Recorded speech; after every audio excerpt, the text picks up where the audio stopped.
Un'iniziativa legislativa che prevede un rapido intervento da parte della Regione per salvare le imprese edili allo stremo a causa di 700 milioni di crediti d'imposta legati soprattutto al bonus fiscale 110%, non ancora trasformati in liquidità, e con le banche che hanno esaurito la capienza per acquisire nuovi crediti.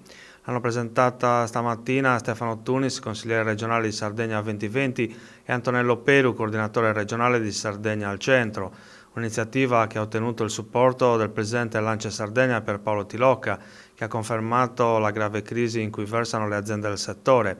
Due gli interventi previsti. Il primo prevede che la Regione acquisisca dalle banche i crediti d'imposta da usare poi in compensazione dei pagamenti di IRPEF, contributi previdenziali dei dipendenti, IVA, IRAP e collaborazioni esterne, per una capienza annua che si aggira attorno ai 500 milioni di euro.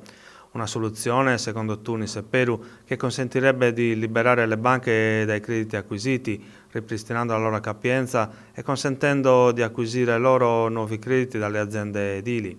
Il secondo intervento dovrebbe consentire ad aziende con capacità fiscale di acquisire i crediti di altre aziende che hanno bisogno di monetizzare il proprio credito grazie alla funzione di garanzia esercitata dalla Banca della Regione o dai consorzi fidi.